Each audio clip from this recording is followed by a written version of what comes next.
Pamilya sa biktima, Rod Ray Salas, Patrol ng Pilipino. Good news, kapamilya! Kay mius-us ang presyo sa karne ug isda diya sa palengke sa Bangkerohan. Nagapatrol si Claire Cornelio. Daghang supply sa isda ang nangabot sa Bangkerohan Public Market. Busa, kasagaran, bagsak ang ilang presyo. Sama sa matambaka, nga gikan sa 120 pesos ni atong miaging simana. Karon, 100 pesos na lang. Ang uban, mas barato pa. Ang moro-moro nga isda nga gikan sa 90 pesos ang kilo, karon sa 60 pesos na lang. Ang tilapia nga small size, gikan sa 10 pesos ang kilo hangtod 40 pesos. Samtang 75 pesos sab ang mga medium size. 30 pesos sab ang giubos sa nukos. Pero ang pangkilaw nga frozen barilis, mitaas og 20 pesos ang kilo. Baba jud, oh. Hasta muro-muro ang baba. Tungod sa kadaghan, yan, ang presyo baba jud na siya. Daghan ang supply, gababa jud ang presyo. Kasi kung hindi mo i-area, mabubulok, mas lalo kang malulugi. Hasta presyo sa karning baboy miubos. Ang perna gikan sa 165 pesos ni adtong miaging simana. Karon 150 pesos na lang. 15 pesos sab ang pag-ubos sa kada kilo sa tiil. Depende mo, di mo na permanente kung magbaba na siya, hinahinay.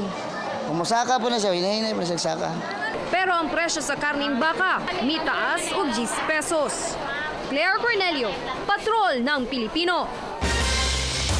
Daghang residente sa Barangay Tibungco, Davao City ang libreng nakapakonsulta og nakadawat og mga tambal atol sa medical outreach program sa Regional Public Safety Battalion 11 diha sa Antonio Pichon Elementary School.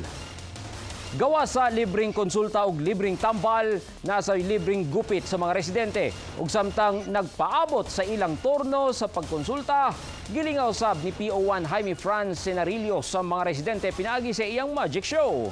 Naghatag sab ang RPSB 11 og 300 ka mga pares sa mga tsinelas ngadto sa mga bata. Dako kayong kalipay, labi na gyud pod sa ato ang mga sponsor ani. Ang RPSB pinangunahan pod ni Battalion Commander Renz Ortilia. This is in connection with our implant 02-2011. So napangalanan namin itong Magtinabangay. Oo, so nakita natin kung sa Bisaya po yan, Magtinabangay, sa Tagalog, Magtutulungan. Biyernes na sab ug matag Biyernes sa gabi, paborito sa kadaghanan labi na sa mga young professional ang paggimik. Suryo nato ang ubang gimikan sa Davao sa pagpatrol ni Diana Waban. Paborito sa daghang Pilipino ang pagkanta. Busa dinhi sa usa ka resto bar sa JP Laurel Avenue. Dool sa Barrio Obrero, Davao City. Pwedeng mukanta ang mga customer para makig-jamming sa banda.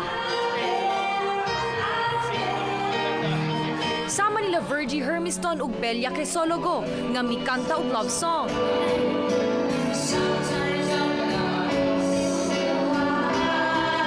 Lahat ng customers namin, whether may band or wala, pinapakanta talaga namin for the people to relax for their busy weekdays. Pero sa mga mahiligon sa pagsayaw, na ay mga high-tech na diskuhan. Kung trip nimo ang katawanan, naasay comedy bar nga pwedeng sudlan. Sama dinhi sa F. Torres Street, tungod kay giingong laughter is the best medicine. Ginagahinan gyud kini og budget hasta panahon ni Earl Donasco. So I spend time para naman malingaw pod ko. I save talaga money para lang makagawas.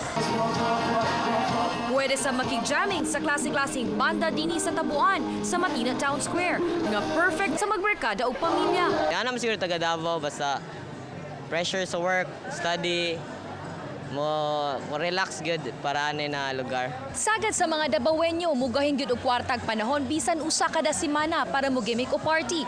Busa pahinumdum lang sa anglit krisis sab karon.